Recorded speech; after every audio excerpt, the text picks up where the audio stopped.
Hello everyone and welcome back to Warth Stories.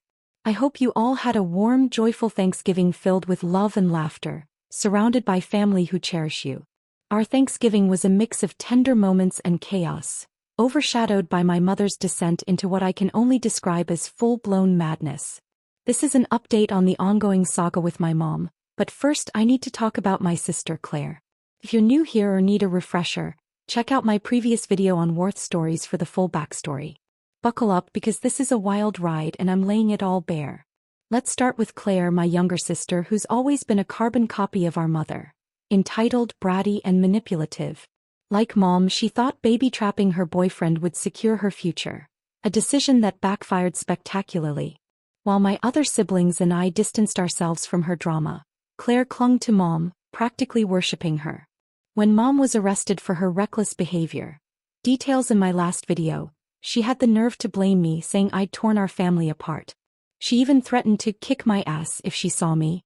I brushed it off, knowing her loyalty to Mom blinded her to the truth, but it still stung. A few nights ago at around 4 a.m. my husband Nathan shook me awake, his voice low and urgent. "Claire's on the porch," he said, peering through the blinds. "What do we do?" "Call the cops." My heart raced. It was the middle of the night and I've made no secret of my dislike for Claire. My first instinct was to dial 911. After all, what was she doing at our house at that hour? But I'm an adult and I decided to handle it with words, not escalation. I pulled on a hoodie, the chilly air biting my skin as I stepped onto the porch and told her to leave. "Claire, it's 4 a.m. and I don't want you here. Go." She didn't move. In the dim glow of the porch light, I saw her face, tear-streaked, eyes swollen, and in her arms, a tiny bundle wrapped in a blanket. Her newborn son Noah. Her voice cracked as she spoke, barely above a whisper. "Living with Mom is hell. I can't go back. Please." I froze. This wasn't the Claire I knew, the smug, defiant sister who'd thrown insults at me and my daughter. She was broken, desperate. I asked why I should help her after everything she'd done, siding with Mom, calling my autistic daughter and me retarded, a word that cuts deep, especially since Nathan might be on the spectrum too, and dragging our family through her chaos. "How do I know this isn't a trap?" I pressed. She just sobbed, begging for help, her body trembling. Something in me shifted. The big sister, instinct I thought I'd buried years ago, the one I'd metaphorically hit with a shovel and left in the backyard, fought its way back. I sighed, turning to Nathan. "Get her inside." He hesitated, his eyes searching mine for confirmation, but he nodded and opened the door. When Claire stepped into the light of our living room, she looked like a ghost. Her hair was matted, her clothes wrinkled, and dark circles framed her eyes like bruises. We sat on the couch, the hum of the heater the only sound, and talked for hours. It was raw, messy, and emotional, like peeling back layers of scar tissue. Claire broke down, apologizing for everything. She got on her knees, tears streaming, begging for forgiveness. For siding with Mom, for her cruel words to me and my daughter, for even dragging Nathan into her mess. She apologized to him too, her voice shaking as she pleaded not to be sent back to Mom's house. As we talked, I learned just how bad things had gotten. Mom had spiraled into full-blown abuse, hitting and screaming at Claire even when she did everything right. Growing up, I'd always been the shield for my siblings. If Claire drew on the walls with crayon, I'd take the blame, saying it was me to spare her Mom's wrath. As the oldest, it was my duty to protect them, even if it meant bruises on my own skin. But now, Claire was on her own, and Mom's behavior had escalated to a new level of depravity. Mom was having loud, reckless sex with random men all over the house. In the living room, the kitchen, even Noah's nursery where his tiny crib sat surrounded by toys. Worse, she was popping pills, spiraling into addiction and trying to drag Claire into it. She'd wave them in my face, saying it'd make me feel better. Claire whispered, her voice hollow. Then came the bombshell. Mom was the one who called CPS on us. In my last video on Warth Stories, I forgot to mention the CPS worker who showed up with the police, investigating false claims that Nathan was abusing our daughter and me. The accusations ranged from physical to sexual abuse, and while I suspected Mom was behind it, I had no proof until Claire confirmed it. Mom had even planned to file for grandparents' rights, a desperate bid to control us. But thankfully that's not a thing in our state. As we talked, Noah stirred in his crib, his cries piercing the quiet. Claire flinched, covering her ears and screaming at him to shut up. She collapsed into sobs, admitting she couldn't handle motherhood. "I love him but I can't do this," she cried, her hands shaking. "I'm not cut out for it." I asked about the money Mom always seemed to have. In my previous video, I mentioned our family's theory that our grandfather paid Mom to get a hysterectomy after she inherited a chunk of money from our grandmother. Claire confirmed it wasn't a theory. Mom had baby rabies and pressured Claire at just 14 to poke holes in her condoms to get pregnant, promising to help raise the baby. But since Noah's birth, Mom hadn't lifted a finger, only using him for social media clout, dressing him in shirts that said, "Grandma's baby" for her followers. I pressed Claire about Noah's father. She admitted he left after she confessed to baby-trapping him, unable to handle the betrayal. The housemaids and nannies? Mom fired them during a mental breakdown, leaving Claire to fend for herself. And Claire's dad?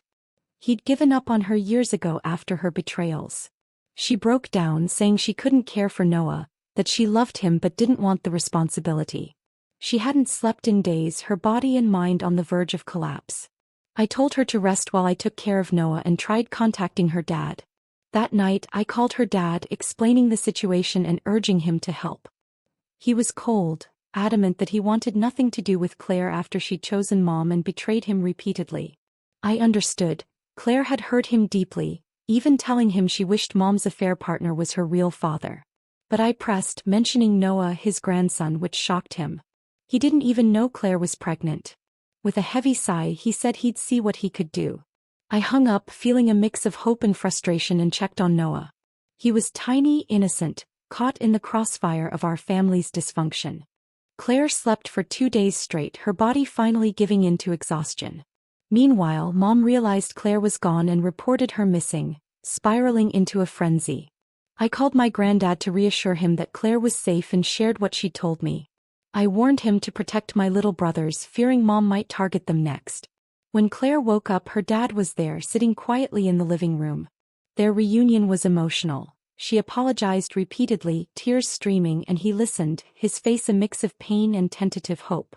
They had a long road ahead, but it was a start. Claire's history with her dad is a tangled mess. She was never a daddy's girl, always siding with Mom. When Mom had affairs, Claire helped cover them up, joining her on girls' trips that were just excuses for infidelity. She knew our little brothers weren't their dad's biological kids and still chose Mom during the divorce, even telling her dad she wished her stepdad was her real father. That betrayal cut deep, like a knife twisted in his heart. And then there's Devin, my ex-boyfriend. When I was 17, I caught Mom sleeping with him. Devin, if you're watching this on Warth Stories, you're the human equivalent of Discord light mode, and I hope you're enjoying the gonorrhea Mom gave you.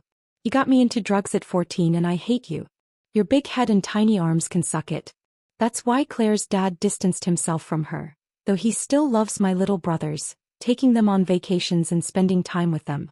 Eventually, he and my granddad decided it was best for my siblings to live with him, away from Mom's chaos. Before Claire left, I asked how she knew our address. She said Mom told her but didn't know how Mom got it. We reported the abuse Claire suffered, though Mom was cunning enough to leave no bruises. Surprisingly, she didn't go ballistic or try to take my brothers. Instead, she went silent, which was somehow worse. Silence from Mom wasn't peace. It was the calm before the storm. Now onto the real nightmare. I'm keeping this part vague because legal proceedings are ongoing, but Mom and her cult-like followers, her toxic siblings and shady friends, knew our location the entire time. They were caught on camera setting my in-laws' house on fire, intending to kill us all. The only reason we're alive? We were having a slumber party at my mother-in-law's, laughing over board games and popcorn when the flames started. There's a warrant out for Mom and her accomplices, but they've vanished. Her house is untouched, her belongings still there, but her social media and her siblings are gone. No one knows where they are. I'm terrified, not just for my children but for myself.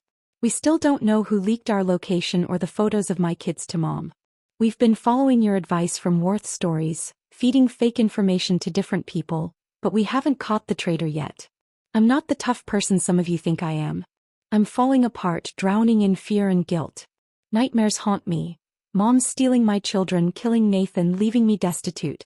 I've had multiple mental breakdowns, crying for no reason, reliving the trauma of my childhood. My in-laws are divided. Some blame me for the fire, saying I dragged them into my mess. They're not wrong. The pressure pushed me to a dark place and I self-harmed, feeling like the 13-year-old me who couldn't escape mom's chaos. Some even told Nathan to divorce me, claiming I'm a liability. My mother-in-law shut them down after I ended up in the hospital, but the damage was done. My oldest brother-in-law and his wife are now on the brink of divorce, and I feel responsible for the rift. Nathan has been my rock, handling everything while I'm barely functioning. To lift my spirits, he gave me my Christmas gift early, a photo album titled, The Life of My Middle Name. He and my dad had been working on it for years, filled with my milestones, accomplishments, and moments of kindness. It was a reminder that I'm more than my trauma, even if I didn't feel it. We're staying with Nathan's friend whose daughter Emily I know from high school. She's here for the holidays and her presence has been a small comfort, like a warm blanket in a storm. This Christmas will be my first without Dad and it's breaking me. Every year we'd watch Home Alone, smoke a joint before my daughter was born, and stare at the Christmas tree lights, laughing at the simplest things. After she came along we kept the tradition minus the weed, just us and the glow of the tree. My birthday is on January 2nd and I dread it. Dad always made it special, baking a lopsided cake and singing off-key. This year I don't know how I'll face it. The next morning I woke to the smell of coffee and Noah's soft coos. Nathan was in the kitchen with Emily, making pancakes while she braided my daughter's hair. They were giggling, lost in their own world, and for a moment life felt normal. But the weight of Mom's disappearance lingered. I checked my phone. No updates from the police. The warrant was still active but Mom was a ghost, slipping through their fingers like smoke. Claire texted me a photo of Noah, sleeping peacefully at her dad's. "Thank you for saving me," she wrote. I didn't feel like a savior. I felt like I'd failed her by not stepping in sooner. Growing up I'd always protected my siblings, but I'd given up on Claire, assuming she was too far gone. Now seeing her vulnerability I wondered if I'd misjudged her. Nathan handed me a mug of coffee, his eyes soft. "You okay?" he asked. I shook my head, unable to lie. He pulled me into a hug and I cried, the tears soaking his shirt.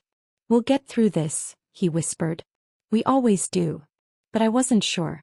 The fear of Mom lurking out there plotting her next move was paralyzing. Later that day my granddad called. He'd moved my little brothers to their dads, far from Mom's reach. His voice was heavy, worn down by years of her chaos. "I should have cut her off sooner," he said. "Maybe none of this would have happened." I didn't know how to respond. Mom's destruction wasn't his fault, but I understood the guilt. It was the same guilt I carried, wondering if I'd enabled her by not cutting her out completely. Emily suggested baking cookies to distract ourselves, and I agreed, hoping the simple act would ground me. The kitchen filled with the smell of vanilla and laughter as my daughter sneaked bits of dough. Emily shared stories from high school, reminding me of a time when my biggest worry was passing algebra. For a few hours I forgot the fear, the guilt, the nightmares. But when I went to bed they returned. Mom's face twisted with rage, her hands reaching for my children. The police called with an update. Mom's car was found abandoned in a parking lot, but no sign of her or her siblings. The investigation was ongoing but leads were thin. They asked if I'd noticed anything unusual before the fire. I racked my brain, but Mom was always watching, always scheming. Someone was feeding her information and the betrayal stung like a fresh wound. I started therapy with Dr. Ellis, a kind woman who let me be human. She didn't judge or push me to be strong. I was diagnosed with depression and started medication, but the fog in my mind didn't lift overnight. Nathan attended sessions with me, learning how to support me without burning out. He was patient even when I snapped or retreated into silence.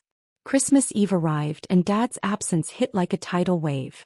I sat by the tree staring at the lights, wishing he were here to make a bad joke or sneak me his famous fudge. My daughter crawled into my lap, holding a drawing of us watching Home Alone. "Can we watch it for Grandpa?" she asked. I nodded, tears streaming as we cuddled on the couch, the familiar movie playing. Nathan joined us, his arm around me, and for the first time in weeks, I felt a flicker of hope. Claire called on Christmas Day, sounding stronger. She and her dad were working through their issues and Noah was thriving. She thanked me again, promising to make things right.